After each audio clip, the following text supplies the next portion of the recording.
딥러닝에 관해서 살펴보기 전에 필요한 옵티마이제이션, 그러니까 최적화에 관해서 이번 시간에는 한번 살펴보도록 하겠습니다. 이번 슬라이드에서는 최적화의 모티베이션이라고 할 수 있는데 많은 공학적인 문제들, 그리고 우리가 어떤 디시전을 내리는, 그래서 일반적으로 디시전 사이언스라고 하는 곳에서 최적화 또는 옵티마이제이션은 아주 중요한 툴이 되겠습니다. 가장 모티베이션으로 여러분들이 예를 들어서 이 그림에서처럼 라이프 가드라고 가정을 하면 예를 들어서 여름에 해변에서 라이프 가드를 하고 있는데 바닷가에서 수영을 하고 있는 사람이 도움을 요청했을 때 여러분들이 가서 여러분들의 목적 또는 목표는 가서 그분을 최대한 빨리 구해야 되는 것입니다. 그랬을 때 제가 드리고 싶은 질문은 이렇게 달려가야 되는 경로 또는 패스가 A, B, C 중에서 어떠한 패스로 여러분들은 달려가야 될지 여러분들이 결정을 해야 되는 상황이죠. 이랬을 때 과연 어떠한 경로를 여러분들이 선택을 할지 한번 생각을 한번 해보시겠습니까? 다양한 의견이 있을 수 있지만 첫 번째로 우리가 생각을 해야 될 것이 여러분들이 무엇을 최적화할 것인가, 또는 이 경우에는 무엇을 최소로 할 것인가. 거리를 최소화할 것 같습니까? 아니면 시간을 최소화? 예, 그러겠죠. 최대한 빨리 가서 도움을 필요로 하는 분들 구해야 되기 때문에 시간을 최소화해야 된다. 시간을 미니마이제이션 하는 경우라고 이 문제는 볼 수 있고, 그러기 위해서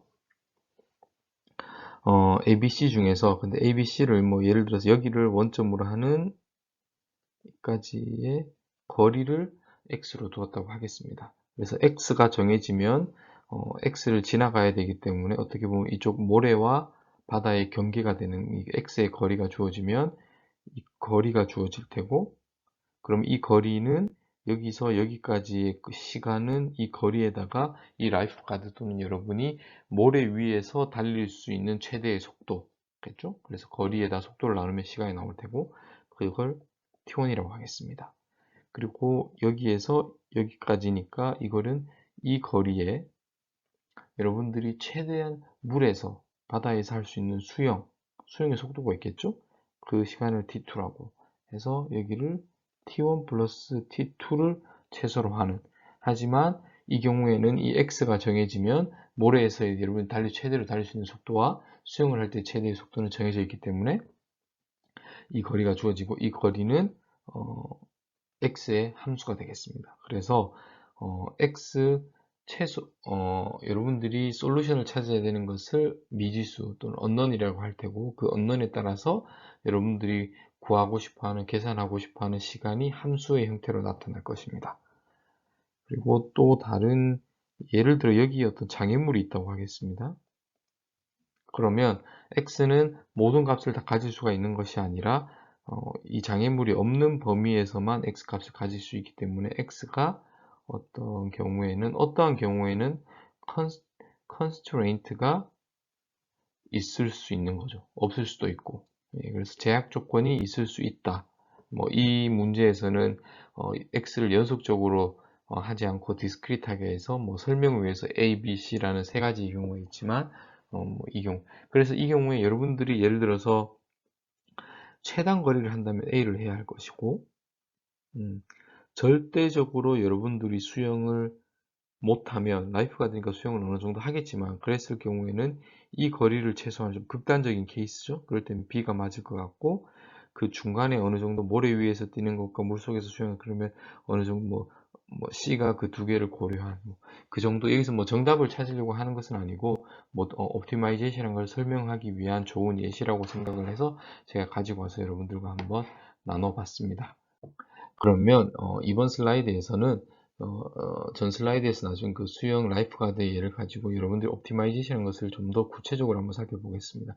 기본적으로 여러분들은 항상 옵티마이제이션 문제는 세 가지의 키 컴포넌트가 있다고 보시면 될 것 같고, 첫 번째가 목적 함수 또는 objective function입니다. 그전 예제에서는 시간이죠. 시간을 최소화하는 것. 그리고 x라는 것이 unknown일 수 있지만 여기서는 decision variable이라는 표현을 씁니다. 그리고 그 decision variable에 대한 어떤 제약 조건, constraint이 있을 수가 있는 거죠. 그래서 죄송합니다.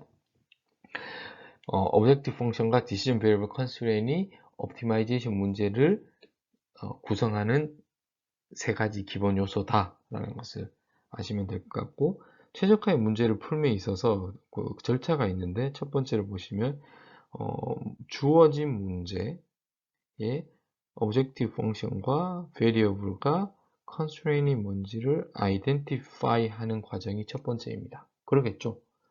이것을 우리는 모델링 한다고 이야기를 합니다. 이 모델링이 되고 나면 이 세 가지 구성 요소가 아이덴티파이가 된 것이기 때문에 최적화 문제를 푼다는 것은 솔루션을 찾는 거죠.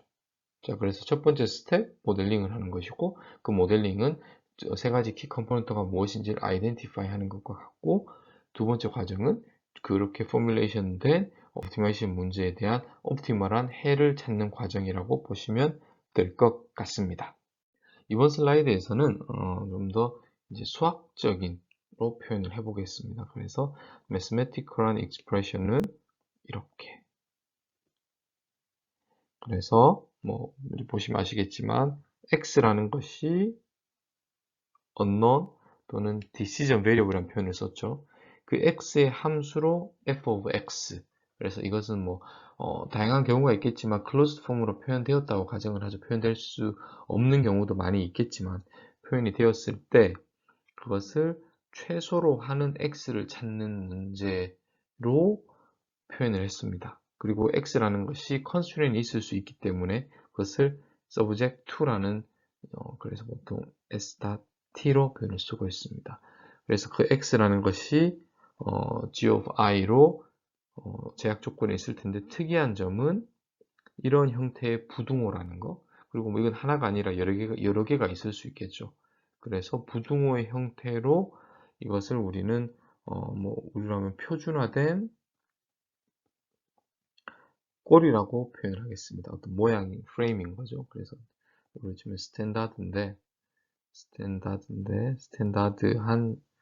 그 형태가 될 텐데, 이것을 일반적으로 우리가 수학적인 표현이라고 합니다. 그래서 보시면 x라는 것이 하나일 수도 있지만 여러 개의 디시전 베리어블을 고려해야 될 경우도 있겠죠. 그랬을 때는 예를 들어 n 차원이면 우리가 일반적으로는 n개의 엘리먼트를 가지는 칼럼 벡터로 표현을 많이 합니다. 엄밀하게는 이렇게 표현을 해야 되지만 이 전반적인 강의에서 문맥상 이것이 싱글 베리어블인지 벡터인지를 알 수 있을 때는 간단하게 위해서 표현을 하지 않도록 하겠습니다. 그리고 이런 n 차원에서 하나의 어떤 실수값으로 가는 f를 오브젝티브 펑션이겠죠. 그래서 오브젝티브 펑션은 실수값을 가집니다. 그리고 이러한 제약 조건을 여러 개가 있는 것을 만족하는 x의 모든 집합을 feasible한 reason C라고 하는 거죠. 그래서 n차원 공간상에서 어떤 일정한 부분 집합인 어떤 서브스페이스를 가지는 그 x를 feasible한 reason이라고 하고, 아이디얼하게는 그 점들에서의 f of x를 전부 다 evaluation 해서 최소값을 찾으면 되죠. finite 하면 이렇게 exhaustive하게 점검을 evaluation 하는 것이 가능하지만, 예를 들어 무한 그 공간에 있는 점들이 무한할 수도 있으니 일일이 다 그 점을 evaluation 해보는 것은 현실적으로 불가능하다는 것을 여러분들이 알 수가 있습니다. 그리고 optimal하다는 것은 이러한 feasible한 reason 중에서 가장 최소로 하는, 예를 들어 minimization 문제이면 이 되겠습니다. 그러면 여기까지 해서 수학적인 표현을 제가 살펴봤고, 여러분들이 의문을 가지셔야 되는 것이 있는데, 왜 얘는 이렇게 부등호를 한 방향으로만 있고 우리가 생각하는 최대로 해라, 최소로 해라 할 수 있는데 왜 최소만 있는지, 거기에 대해서 다음 슬라이드에서 살펴보도록 하겠습니다. 그래서 바뀐 것이 아랫부분인데, 이퀴블런트하다는 용어가 중요한데, 보시면 예를 들어서 우리가 맥스마이제이션 하고 싶을 수가 있겠죠. 그러면 거기에다가 마이너스를 붙이면 미니마이제이션 문제가 됩니다. 그래서 표준화된 꼴에서는 미니마이제이션만 쓰는 걸로 서로가 약속을 한 거죠. 왜냐하면 맥시멈 문제도 당연히 있지만 마이너스를 붙이면 그것이 미니마이제이션으로 이퀴벌런트하게 컨버팅이 된다는 거. 그리고 왜 이 방향에는 부등호만 쓰느냐? 그것은 방향을 바꾸면 마이너스를 붙이면 되니까. 아시겠죠? 그래서 뭐 이거는 뭐 그렇게, 그리고 부동만 있느냐, 등호인 제약 조건이 있을 수도 있죠. 그것은 여기서 보듯이 이렇게 두 개를 표현하고, 아니면 얘는 우리가 약속을 했으니까 이렇게 해서 1번, 2번으로 제약 조건을 늘림으로써 등호도 저희가 커버를 할 수 있기 때문에 미니멀한 폼은 여전히 이거라고 저희가 약속을 하게 되는 것입니다. 아시겠죠?